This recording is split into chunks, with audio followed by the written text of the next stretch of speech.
Iz svetega Evangelija po Mateju.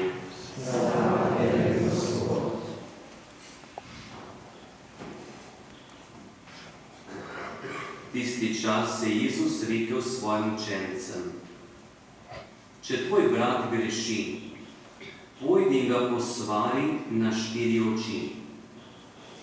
Če te posluša, si pridobil svojega brata. Če pa te ne posluša, vzemi s seboj še enega ali 2, da se vsa zadeva ugotovi po izjavi 2 ali 3 prič. Če jih ne posluša, povej cerkvi. Če pa tudi cerkve ne posluša, naj ti bo kakor pogan in cestnina.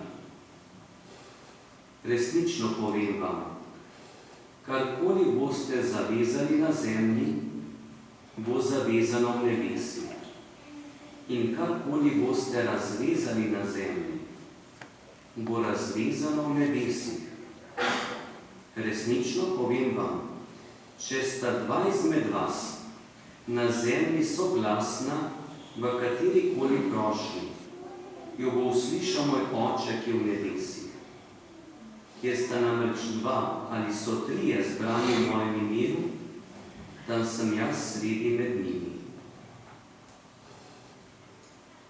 To je Kristusov evangelij.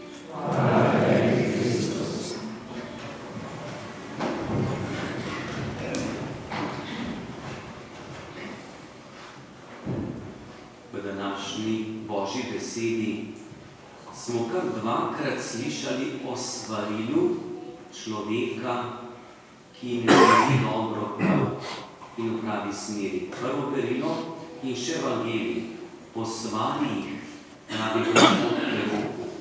Ker če nekoga ne posvariš in če ta umre v svoji krivdi, je tudi krivda pri tistemu, ki ne svari.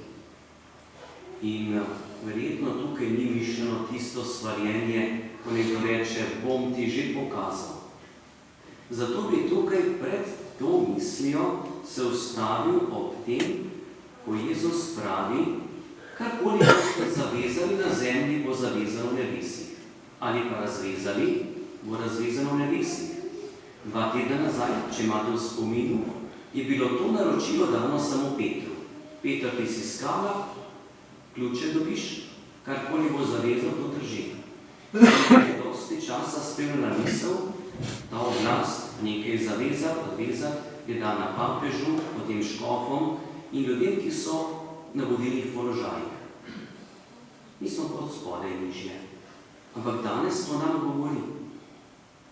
In tukaj začutim besedo razvezati. Ali nismo poklicani, da skušamo razvezati tisto, kar je neko breme, greh, nepravilna stvar v življenju. Da se to razveže, ker če to ostane zvezano, predstavljamo si nek spor, napetost, nerazumevanje, te stvari bodo ostale. In ko nekdo umre, bo ta spor ostal nerešen. Kako naj nekdo reši spor s človekom, ko je nekdo že pokojen? So velike stvari, tudi težke. Zavezati nekaj me misel vodi v to, kar je nekaj dobrega, lepega, plemenitega, nekaj srčnega, nekaj dragocenega, da se to ohranja. In če se to ohranja med 2, to ostane v večnosti. In kjer sta 2 zbrana v mojem imenu. Jaz tukaj pomislim najprej na moža in ženo. To sta najbolj 2 človeka. So lahko tudi 2 drugačna, brat, sestra, sodelavec, sošolec, ampak mož in žena sta najbolj 2. Ni tukaj številka 1+1, ampak tukaj odnos. In če ona 2 nekaj zavežeta, nekaj lepega, dragocenega, če njun odnos v ljubezni in spoštovanju ostane varovan, si ne predstavljam, da v večnosti bi bila raztrgana eno drugega. Ni možnosti. ker je zavezal v nebesi. Res ne bomo živeli v teh odnosih kot tukaj na zemlji, ker bo naše življenje popolno. In iz tega potem lažje vstopimo v Jezusovo prošnjo, če ne celo kar nekoliko zahtevo, če tvoj brat greši.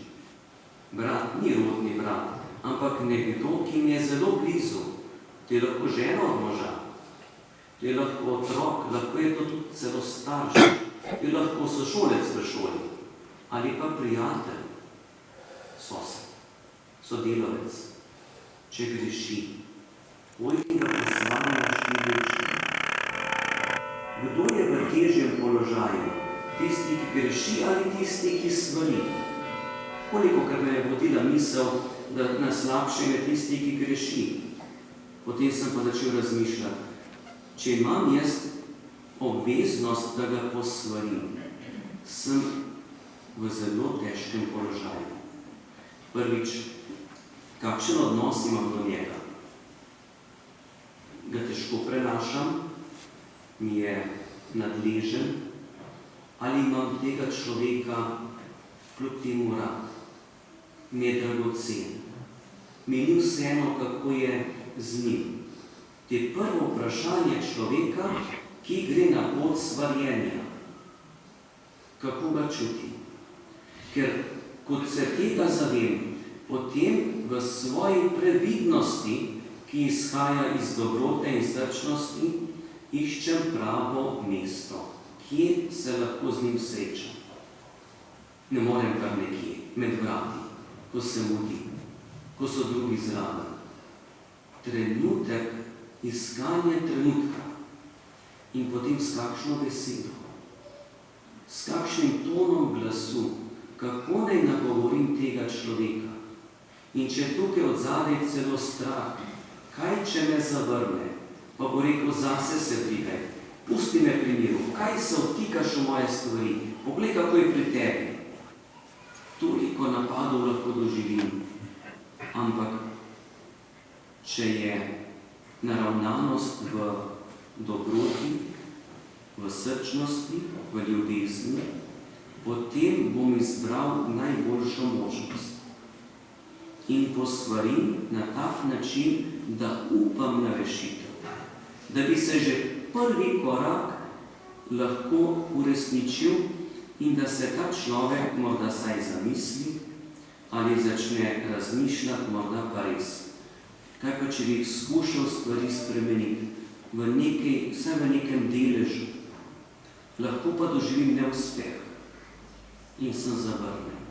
In to Jezus predvideva, ker smo nepopolni. Pojdi na drugi korak, je morda še težji, še bolj tak, ki lahko rani. Prevzemi človeka, ki podobno čuti, ki je tudi njemu dragocen ta človek, pojdita dva ali pa celo trije. Skušajte najti, da se nekaj, kar ni redo, razveže, da ne bo to vezano. Ampak lahko se tudi drugi korak ponesreči. Jezus predvideva še tretji korak. Povej cerkvi. Zanimivo, ni rečeno povej kar vsem ljudem, bomo dali v medije, bomo dali na svetovni splet ali celo na sodišča, ampak povej cerkvi. Cerkev kot skupnost ljudi, ki se trudi za resnico, ki se trudi za iskrene odnose, ki pa predpostavlja, da je tudi Bog tisti, ki mi da pamet pa razum. In še ena stvar, cerkev je skupnost ljudi, ki je poklicana k molitvi. In tukaj sem pomislil, ali lahko jaz nekomu pristopim in mu želim nekaj dobrega, če se ognem molitvi za tega človeka. Ali ni molitev tista prva, temeljna zadeva, ko položim osnovo, da sploh lahko potem kot človek nekaj naredim. Lahko je molitev tudi z nekim odporom, ker mi je lahko ta človek meni naredil krivico. Težko stvar. In ko bo molitev v spomin na tega človeka, ne bo v eni mehkobi srca, ampak bo v eni trdoti, bolečini, prizadetosti. Ampak človek, ki veruje, da Bog želi, da se težke stvari razrahljajo ali celo razvežejo, Bog to molitev sprejema. Morda celo molitev 2 ali 3, ki pomagajo pri tem. Pa tukaj ni pričakovanje nestrpnosti, naslednji dan, v tem tednu so pa rešilo. Včasih so kar dolgi koraki, meseci, včasih tudi leta, ko se počasi stvari spreminjajo, premikajo, rahljajo tiste vezi, ki so zategnjene, ki so lahko zategnjene ne samo v dobi mojega življenja, lahko celo za nazaj. Ampak to povabilo velja vsakemu človeku. Pojdi in razveži tisto, kar je breme. S temeljem molitve, s pravim pristopom v pravem času, s pravo besedo v modrosti, ki je izmoljena od prošnje k svetemu duhu. In karkoli boste razvezali na zemlji, bo razvezano v nebesi. In tukaj mi prihaja v spomin obisk nekega človeka pred več kot 10 leti na Onkološkem inštitutu, in ta mož, ki je pristopil do mene, mi je rekel, rad bi se z vami srečo pogovoril, pripravil na smrt, kar direktno rekel. Vse sem uredil med domačo družino, s svojimi otroki, vse sem uredil sam s seboj, kolikor zmorem, samo še z Bogom. To mi še manjka. In tukaj sem videl modrost tega človeka, da je skušal življenje do svojih najdražjih, lahko bi rekli do brata, razvezati tisto, kar je čutil, da lahko veže. Da je bil svoboden on in njegovi bližnji, da je uredil stvari do samega sebe. In potem tudi, ko je mene kot duhovnika srečal, me je prosil za sakramente. In na koncu, ko mi je res stisnil roko, ampak res z eno močjo srčnosti, je rekel, zdaj sem pa pripravljen. Zdaj pa vse na svojem mestu. In sem miren. S tem, da ga je bremenila težka bolezen, s katero se je njegovo življenje zaključevalo. Ampak kakšna modrost tega človeka, da je naredil takrat, ko je bil še čas, ko je bil še pri zmožnosti razmišljanja in govorjenja prave stvari. Naj nam ta Božja beseda pomaga, da bi v življenju sproti razvezovali tisto, kar nas veže in bremeni, in zavezovali tisto lepo in plemenito, ki je vredno večnosti.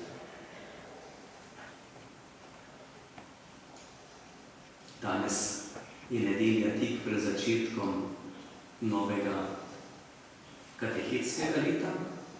Učenci so bili v šoli že en dober teden. Ali niso ti mladi poklicani, da bi zmogli to, kar smo zdaj razmišljali?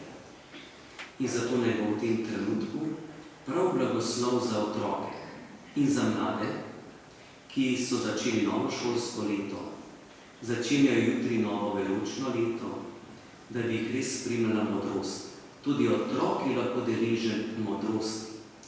Ob tej prošnji za otroke, vi, ki ste tu zbrani, pa tudi tisti, ki so po domovih, naj bo zraven malo pridana tudi molitev za starše, pa tudi za učitelje in učiteljice. Ne vem, koliko ljudi v teh dnevih, ko začenjamo novo leto šole, se spomni na učitelje, učiteljice, vzgojitelje, da bi zanje prosili. Kako pomembno delo upravljajo, da ni to samo služba, ampak to je poslanstvo v tem času, ki ga živimo. Zato vas povabim, da pred tej molitvi tudi vsi vstanemo.